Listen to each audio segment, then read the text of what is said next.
sa cellphone o sa radyo, saang sulok man ng mundo, kayo naroroon.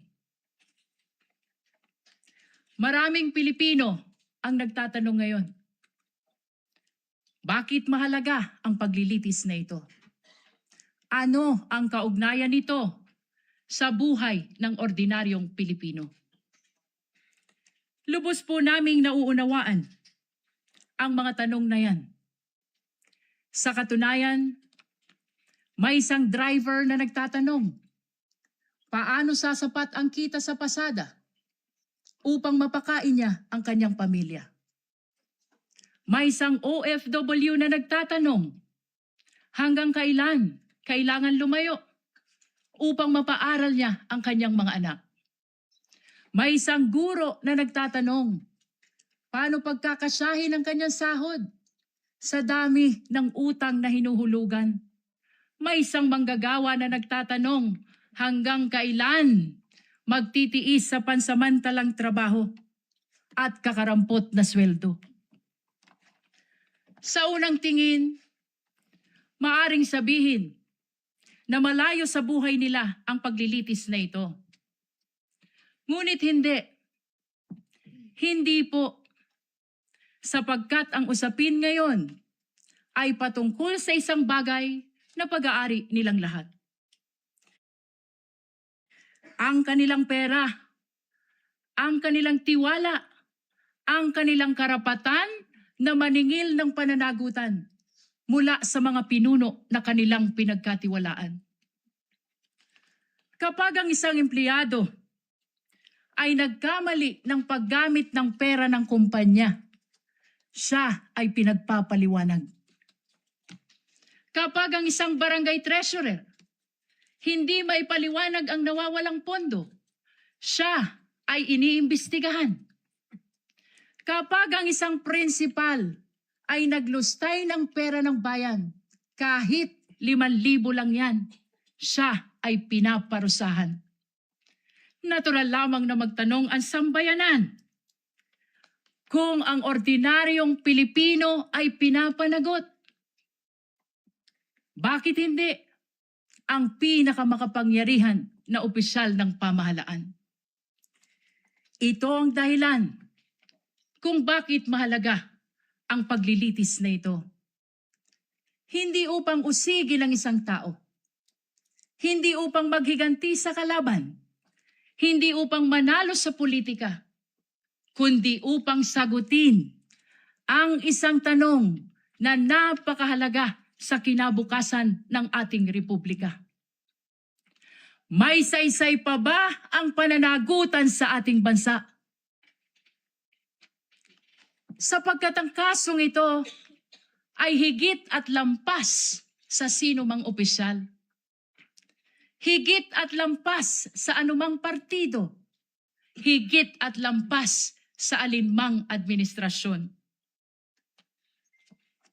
Your Honors, the framers of the Constitution understood that there may come a day when extraordinary power would be entrusted to extraordinary office. They also understood that there may come a day when trust would be broken. And that is why they gave the House of Representatives the power to impeach and the Senate the duty to judge, not to punish political opponents, not to settle political scores, but to protect the republic itself. That is why the Constitution declares public office is a public trust. Ang kapangyarihan ay hindi pag-aari ng sino mang opisyal. Hiram lamang ito sa taong bayan. At ito ang dahilan kung bakit naririto tayo ngayon. Your Honors, the prosecution will present exactly what the Constitution requires. Evidence. Hindi chismis. Hindi haka-haka. Hindi propaganda. At lalong hindi SOCMED narrative.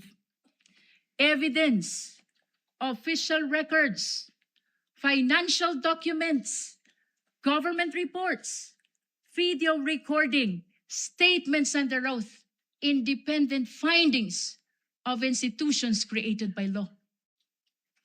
Mga dokumento na hindi bumoboto. Mga records na walang partido. Mga katotohanan na walang kulay pampolitika. Sa unang tingin, maaring magmukhang magkakahiwalay ang 4 articles of impeachment.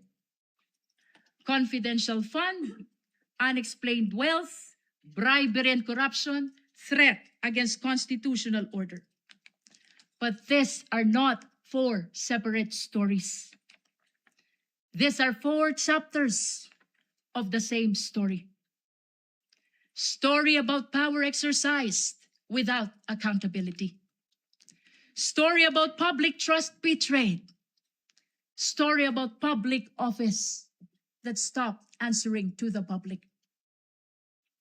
On the first article of impeachment, the evidence will show that more than 612 million pesos in confidential fund entrusted to the office of the Vice President and the Department of Education were disbursed, transferred, and liquidated under circumstances that cannot withstand scrutiny. 612 million pesos. Hindi ito pera ng gobyerno. Pera ito ng sambayanan. Pera ng manggagawa. Pera ng magsasaka. Pera ng OFW. Pera ng guro. Pera ng bawat Pilipino na nagbabayad ng buwis at nagtitiwala na gagamitin ito ng tama. The evidence will show liquidation reports supported by questionable documents. The evidence will show acknowledgement receipts bearing names government records could not verify. Names that transformed accountability into a mockery. Pananagutan na naging kalokohan. Names that insulted the intelligence of the Filipino people. Mary Grace Piatos, Milky Sikuya, Cocoy Villamin. On the second article of impeachment, the evidence will show financial transactions involving billions of pesos associated with the respondent and her husband. Billions. Hindi milyon, bilyon. At habang milyon-milyong Pilipino ang nagtratrabaho at nag-iipon buong buhay upang magkaroon ng sariling bahay, makapagpaaral ng mga anak, magkaroon ng kaunting seguridad para sa pamilya. Aba, bilyon-bilyong piso ang dumaan sa mga bank accounts na hindi maipaliwanag ng maayos. This article is not about wealth.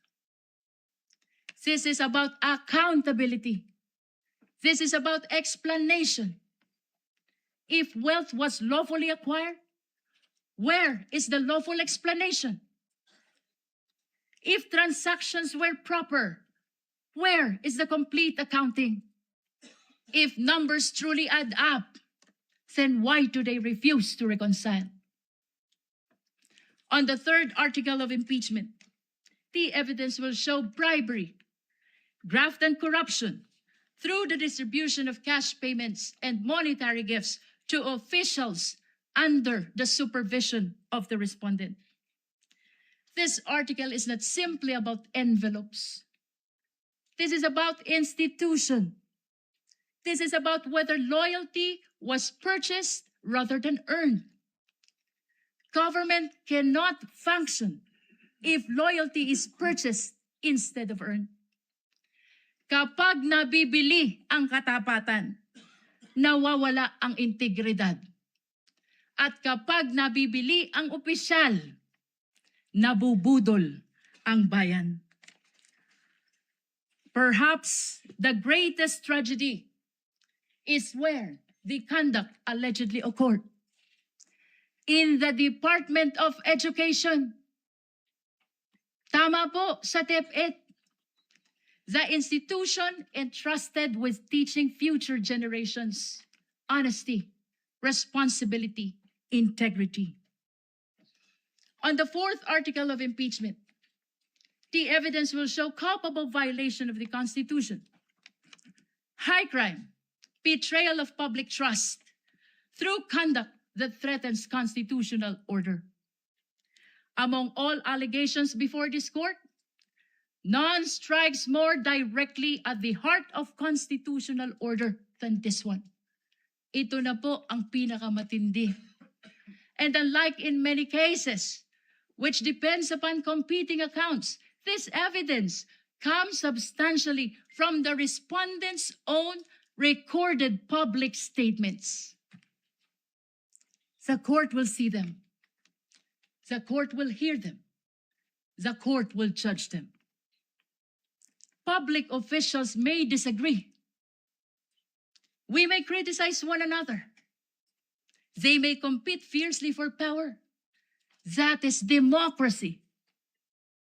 But democracy ends when violence begins. Sa kasaysayan ng ating republika, walang vice presidente na may kaibigan na hitman. Ngayon lang. Walang vice presidente na nagpapapatay ng Pangulo. Ngayon lang. Walang vice presidente na handang magpapatay para lamang makaupo sa pwesto. Ngayon lang. The Constitution provides many means on how to resolve political conflict. Election, legislation, public debate, judicial review, and even impeachment. But it does not permit threats. It does not permit violence. It does not permit people entrusted with power to place themselves above constitutional restraints.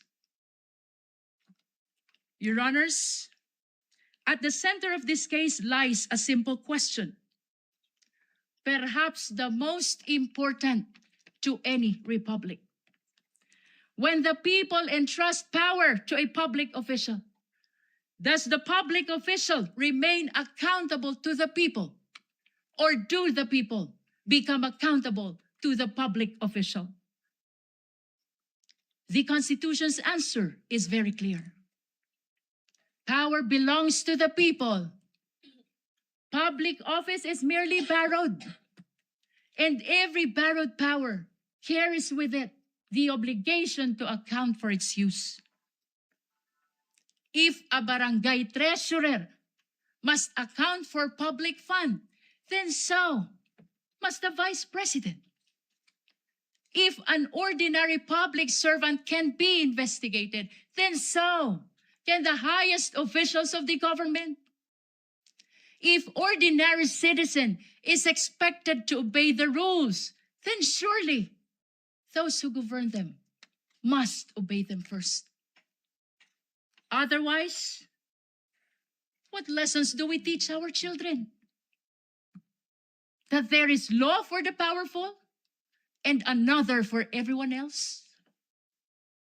That accountability exists only for the weak? That public office grants immunity against accountability?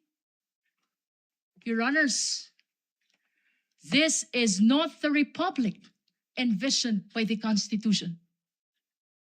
This is not the republic deserved by the Filipino people. Therefore, the prosecution asks only this: look at the evidence. Listen to the witnesses. Examine the records. Follow the evidence wherever it leads. Judge this case not by politics, not by popularity, not by fear, not by loyalty.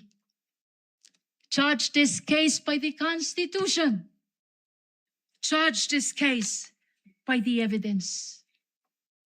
Years from now, future generations will not remember today's political alliances. They will not remember today's headlines. They will not remember today's slogans. What they will remember is when accountability was tested, the institutions of the Republic stood firm. They will remember only one thing: what this court did when the Constitution called. Future generations will not ask how powerful the respondent was. They will not ask how loud the political debate became. But they will ask one thing: when the Constitution called, did the Republic answer? Your Honors, this is that moment. This is the moment the Constitution anticipated. This is the moment when accountability must mean exactly what it says. This is the moment when public office must truly remain a public trust. This is the moment when the Republic must demonstrate that laws are applied equally to the powerful and the powerless alike. At matapos marinig ang mga saksi, matapos masuri ang mga dokumento, matapos matimbang lahat ng ebidensya, ang prosekusyon ay naniniwala at naninindigan.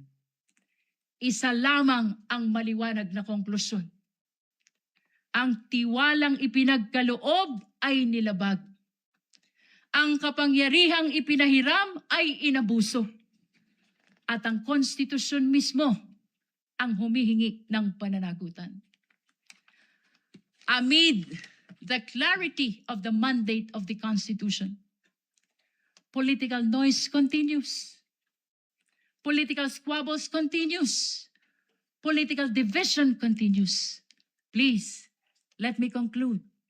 Salus populi est suprema lex. The welfare of the people is the supreme law.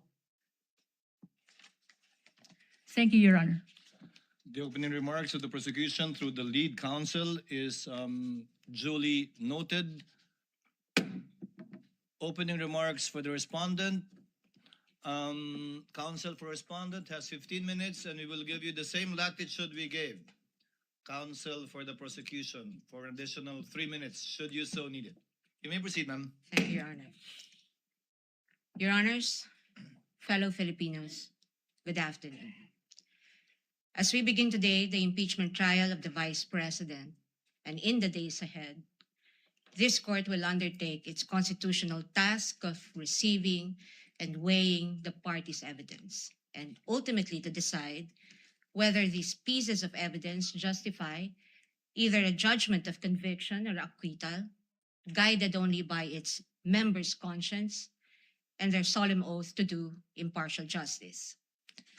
The present undertaking of this court, therefore, not only carries the weight of the Constitution, but also the imprint of our nation's history, because the Filipino people have shown that they never forget. We, as a nation, never forget. But why is the act of remembering important? What does it matter to our history and to ordinary Filipinos? Because in this trial, the prosecution proposes that we unseat the Vice President elected to office by more than 32 million Filipino people, more than the number of votes cast for the sitting president, and much greater than any of the votes secured by each of the members of the House of Representatives who now are here to prosecute her and seek to undo this people's choice. Sa makatwid, ang malinaw na layunin sa likod ng mga paratang na ito ay ang pagpapatalsik sa isang vice-presidenteng inihalal ng mahigit 32 milyong Pilipino at bunga ng kanilang malayang pagpapasya. Whatever one's political persuasion is, the reality is that the prosecution now comes before this court to remove a vice president chosen by an overwhelming number of the electorate.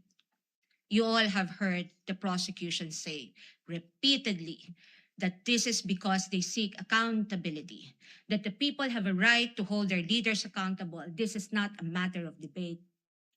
Indeed, the people have a right to demand accountability from their leaders. What we have yet to hear from the prosecution, however, is this. When the Constitution declared under Section 1, Article 11, that public office is a public trust and that public officers and employees must at all times be accountable to the people, serve them with utmost responsibility, integrity, loyalty, and efficiency, act with patriotism and justice, and lead modest lives, the Constitution does not only speak to the Vice President. It also demands the same standards from the prosecutors. Being public officers themselves, the public prosecutors and the members of the House of Representatives are also held to the same constitutional standard. And so we must remember what history tells us. This is not the first time that members of the House of Representatives have attempted to remove the Vice President, and in a manner not compliant with the Constitution. In a July 25, 2025 decision, the Supreme Court unanimously declared in Duterte versus House of Representatives, GR numbers 278353 and 278359, that the impeachment proceedings in the House of Representatives were tainted with grave abuse of discretion, rendering the articles of impeachment that the House transmitted last year to the Senate as void ab initio. Early this year, the Supreme Court unanimously denied with finality the House of Representatives' motion for reconsideration of that decision, with a reminder that while impeachment is a powerful democratic process to call out corruption and grave abuse, impeachment can be abused, and that impeachment should never be abused to maintain the hegemonic dominance of greed by shaming those who occupy high government positions into preventing them from doing what they were sworn to do. But perhaps the most enduring reminder of the Supreme Court that we must not forget in the entire course of this trial is that, in the words of the court, the rule of law that does justice is our lodestar, and that justice includes accountability. Justice includes fairness. Without fairness, there is abuse. This fairness is what our democracy is all about. It is in light of these reminders that we draw attention to certain fundamental legal principles that we think we must not forget throughout this trial. Mga batayang prinsipyo na dapat nating tandaan sa buong panahon ng paglilitis na ito, anuman ang ating kulay o politika. If we are to be true and honest to our proclaimed values, such as the pursuit of accountability, justice, and integrity in our system of government, then we must remain possessed of an unyielding resolve to ensure that the trial and judgment in this case are done in accordance with the command of the Constitution, the majesty of the law, and the discipline required by the rules. Otherwise, those who stand in sanctimonious judgment of the Vice President will send a clear message that the law can be bent when it suits the convenience of the powerful, and that justice can be sacrificed at the altar of partisan interests. Mahalagang tandaan ang mahigpit na paalala ng ating Korte Suprema. Impeachment is not a purely political proceeding. It is primarily a legal, political, and constitutional mechanism. Ibig sabihin, kailangang naayon sa batas at konstitusyon ang anumang proseso nito. According to the Constitution, it is the Senate that shall have the sole power to try and decide all cases of impeachment. This power is not shared. The Constitution gives no other body, department, tribunal, agency, or a mere committee of any of these institutions the power to try an impeachment case. The House merely initiates, the Senate tries. Yet, we have seen the Committee on Justice conduct what its chairperson, the lead prosecutor in this case, described as a mini trial, which, as we all had witnessed, became a vast fishing expedition of alleged evidence that were not even part of the impeachment complaints under its consideration and which the respondent accused was made to answer. In that mini trial, we saw how the purported pieces of evidence were curated to construct a narrative against the Vice President even before this case reaches trial. The articles of impeachment presented before this court as an exercise of the House's power to initiate impeachment cases are therefore, in sober truth, the product of an impermissible intrusion of clear constitutional boundaries. Over the course of the impeachment trial, the prosecution will attempt to convince this court and the court of public opinion that the allegations in the articles of impeachment are supported by materials they obtained during their mini trial and that evidence exists to sustain a judgment of conviction. They will claim that the notices of suspension and disallowance issued by the COA and the COA decision denying the Vice President's appeal of that disallowance support their accusations, with the release of that decision by the COA conveniently timed and coinciding with the committee hearings. They will claim that the certifications of the PSA confirm their allegation that recipients of the confidential funds do not exist, even though they listed one Mary Grace Piatos in their pre-trial brief as among their witnesses, or that the liquidation of the confidential funds in a span of 11 days was allegedly swift as to invite suspicion. The prosecution will assert that the supposed NBI findings of similar signatures across a number of acknowledgement receipts submitted to the COA are supportive of their conclusion that the disbursements of the confidential funds were irregular.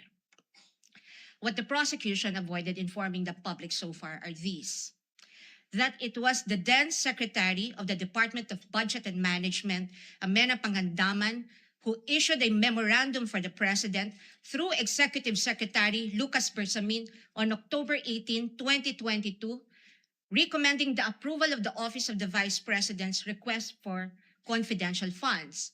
That the Office of the President did in fact approve that recommendation of the DBM through a memorandum from the Executive Secretary dated November 28, 2022, and signed by the former Executive Secretary Lucas Bersamin by order of the President.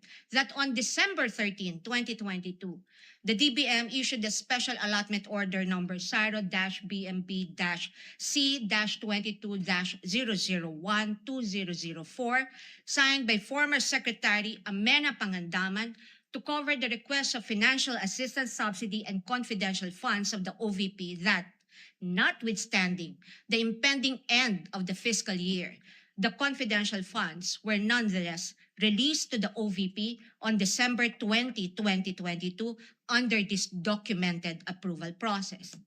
That the COA decision is far from being final, that there is a pending motion for reconsideration of that decision, that, assuming arguendo, the COA denies that MR today, or while this trial is ongoing, as could plausibly happen under the circumstances, the respondent accused still has legal remedies available under the law and rules and can file a petition to question the validity of any forthcoming resolution of the COA on the MR under Rule 64 via petition for certiorari under Rule 65 of the Rules of Court, and more importantly, that nothing in the notice of disallowance or COA decision states any findings of supposed misuse of confidential funds as confirmed by Attorney Gloria Camora when she was asked on this point during the committee hearing on April 14, 2026. Across all other articles, the prosecution will lay a landscape of what it deems to be their evidence in support of their speculations and conclusions. We are not strangers to all these accusations, precisely because this was not the first time these narratives were foisted into the minds of the general public. we have heard the same tales and stories of these accusations since 2024, when the House conducted its Quadcom hearings and most recently the mini trial of its Committee on Justice. But what we must not forget amid all these accusations is the fundamental legal principle that the burden of proof never shifts. The burden of proof never shifts. He who accuses must prove his allegations with evidence that meets not only the degree of proof required, but also meets the evidentiary standards of admissibility, credibility, relevance, materiality, and competence. We therefore should not lose sight of the core principle that the burden of proof is on the prosecution, and unless it discharges that burden, the accused need not even offer evidence on her behalf, and she will be entitled to an acquittal. This is the law then. This is the law now.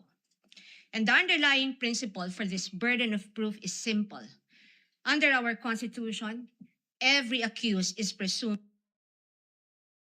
innocent until proven otherwise. An accused has in her favor the presumption of innocence, which the Bill of Rights guarantees. This also brings to fore the reality that, in the words of the Supreme Court in People versus Pagal, the individual citizen is but a speck of particular molecule vis-a-vis the vast and overwhelming powers of government, and his only guarantee against oppression and tyranny are his fundamental liberties under the Bill of Rights, which shield him in times of need. Sa madaling salita, kinikilala ng ating saligang batas na sa bawat paglilitis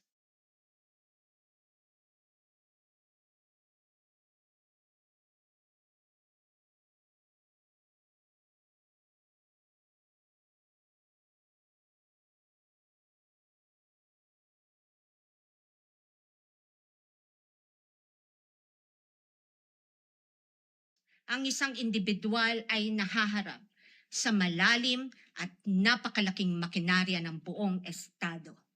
At ang tanging sandigan lamang niya laban sa anumang pang-aabuso ng kapangyarihan ay ang kanyang mga batayang karapatan sa ilalim ng ating konstitusyon.